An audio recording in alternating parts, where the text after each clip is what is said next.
Republicans held one Iowa House seat in a special election. Now they hope to win another one in Jasper County's special election next month. Hear from an Iowan who wants to be the next person in charge of the state's elections and why he believes it's time for more changes. Plus, the new survey that shows how rising prices, virus infections, and staffing have tanked optimism. And in the Insider's Quick Six, a favorite out of the 5 seasons of the year. From your local election headquarters, this is The Insiders with Dave Price.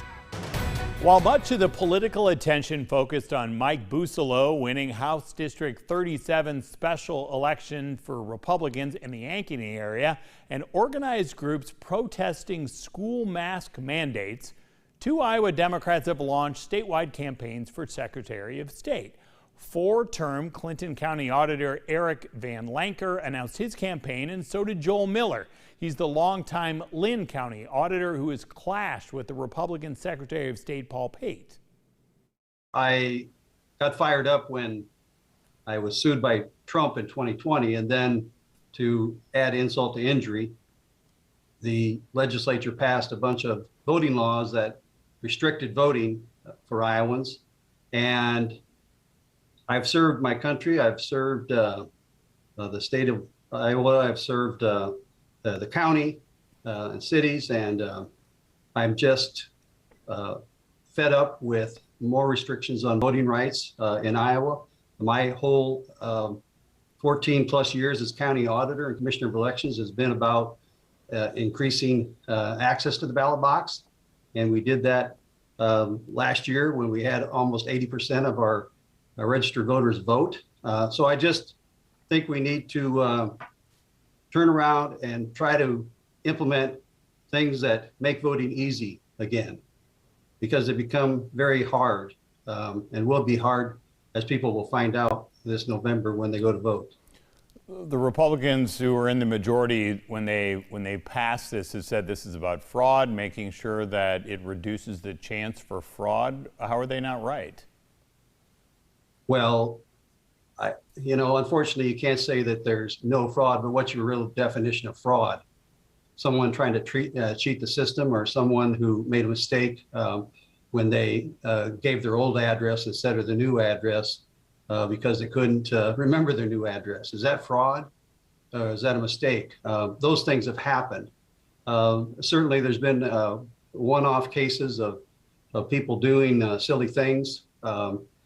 But I don't call those fraud. We can always identify these people that like the one in Polk County, that the woman that voted twice because she didn't think the first vote was going to count. We can identify those people. Is that fraud when they do those kind of things or not?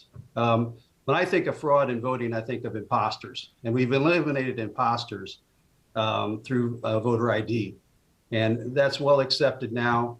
I accept that voter ID, and I haven't seen that it's really created a lot of problems in Iowa for Iowans. And that's primarily because county auditors have worked like heck to make sure that everyone gets to vote, and that we've come up with methods and rules that have allowed people to vote that might in previous years got turned away. But that's why the percentage of turnout was so high last year, because county auditors did their jobs, and we made sure that no one was turned away.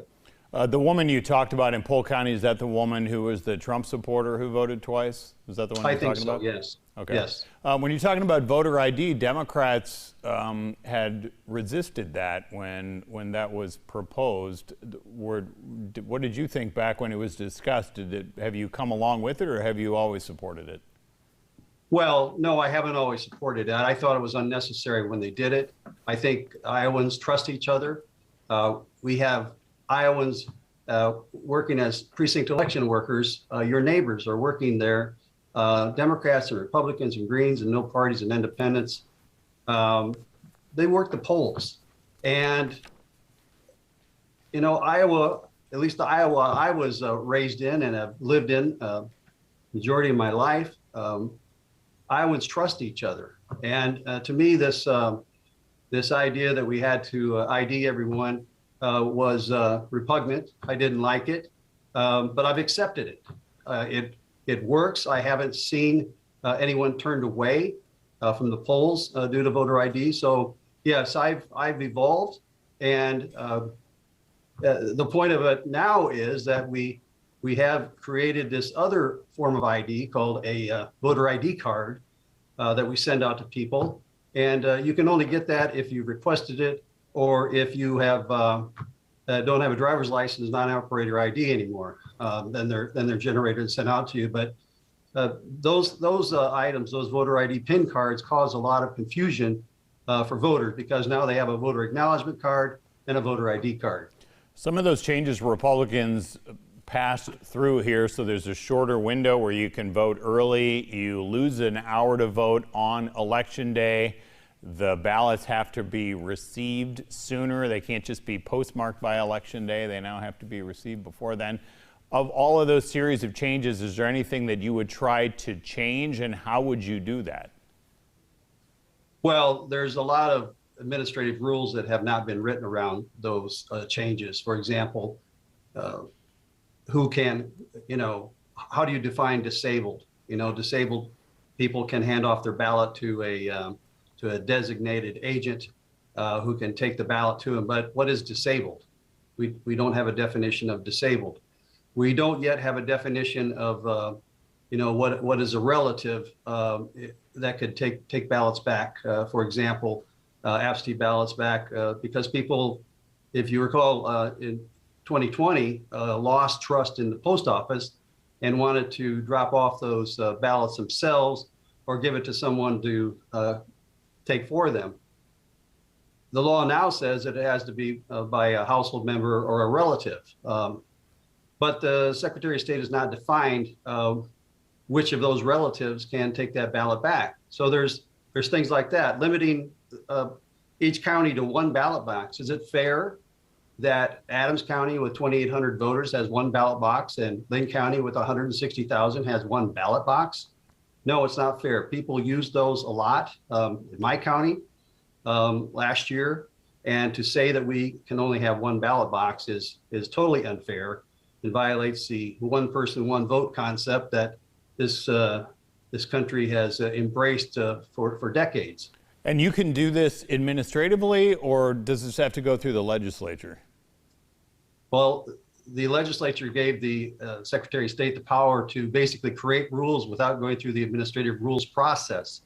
So that's one of the potential benefits, and it's also one of the potential abuses that could take place. So the legislature creates these laws, but the Secretary of State has to interpret that and write rules that explain the parts that are not necessarily clear to the 99 county auditors and their staffs. The number of days of early voting, do you want to change that? Do you want to broaden that again? I think it used to be 40. Right. And now it's down to 20, right? In 2016 election, it was 40 days of early voting. Now it's 20. Why did we change? I think we were at the third longest early voting period before these changes took place. We went from 40, then to 29, now down to 20. Why from 29 to 20? We used to be able to process absentee ballot request forms up to 3 days on the Friday before the election. Now, if an absentee ballot request form is not in our hand by 15 days before the election, we cannot process it. So they've squeezed the timeline down so much now that there's there's no room for anyone to make an error. There's not going to be any do-overs. If you mess up the application and don't get it to us in time, you're going to have probably two choices: go early vote. Well, three choices: go early vote, go vote on election day, or don't vote. The disagreements you've had with Paul Pate and your decision to run, is this based on philosophical differences? Has this become personal because of the way this all went down? Well, when the laws were passed, the Secretary of State basically did not even register a position on it, not even register to monitor Senate File 413, for example, which was about a 30-page elections bill that was passed by the legislature, signed by the governor in that March timeframe. He didn't take a stand on it whatsoever. He didn't lead. The Iowa Association of County Auditors, which is dominated by Republican county auditors, opposed this bill, and he didn't come to agree with this or even disagree with this. He did nothing. He sat on the sidelines and took no stand whatsoever, yet most definitely was involved in the process at some point in time. And then the other election bill came along, and at the end of the session, and no one from his office registered on that bill until the last day, or the day before on that, and didn't take a stand on that bill either. And we are county auditors, as well as the entire voting public in Iowa, are his customers.